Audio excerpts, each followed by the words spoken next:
Dance అక్క. నువ్వా పొద్దు పొద్దున్నే నీ కేసేంట్రా రే ఇవాళ అసలే 14 కేసులున్నాయి. పిచ్చి పిచ్చి కేసులన్నీ తీసుకొస్తావు, తిక్క తిక్కగా వాదిస్తావు, తలనొప్పి వచ్చేలా చేస్తావు. ఒక్క కేసన్నా గెలిచావంట్రా కోర్టు టైం అంతా వృధా చేస్తావు. యువర్ ఆనర్, నా క్లయింట్ నాయుడు గారు అబ్బాయి 14 సంవత్సరాలకే సిజేరియన్ ఆపరేషన్ చేశాడన్నది అభియోగం. ఇది పూర్తిగా అబద్ధం. Objection your honour. Doctor Naidu తన 14 ఏళ్ల కొడుకు చేత ఆపరేషన్ చేయించాడన్న మాట నిజం, ఇట్స్ ట్రూ. కానీ వాళ్ళని నెల రోజు నుంచి బెదిరిస్తున్నాడు. కేసు పెట్టినందుకు తన రాజకీయ పలుకుబడితో కేసు మాఫీ చేయాలని ప్రయత్నిస్తున్నాడు. అది నేను పేపర్లో చూసి కోర్టులో పిల్లేశాను మేడం. యువర్ ఆనర్, ఆపరేషన్ జరిగేటప్పుడు చిన్న పిల్లాడు అక్కడ ఉన్న మాట వాస్తవమే.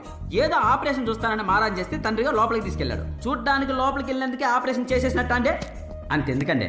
పోయిన వారం మీ అమ్మాయి సిట్టిది కోర్టు చూస్తారంటే తీసుకొచ్చి పక్కన కూర్చోబెట్టుకున్నారు. ఆ మాత్రానికి ఆ చిన్నపిల్ల తీర్పు ఇచ్చేసినట్టండి. ఒరే ట్రారా బంట్యా, ఒక్కసారి ఈ సంటి పిల్లాన్ని చూడండి మేడం. సాచురేటెడ్ ఫ్యాట్ పెట్టి ఎంత ముద్దుగున్నాడో పసి గుడ్డు.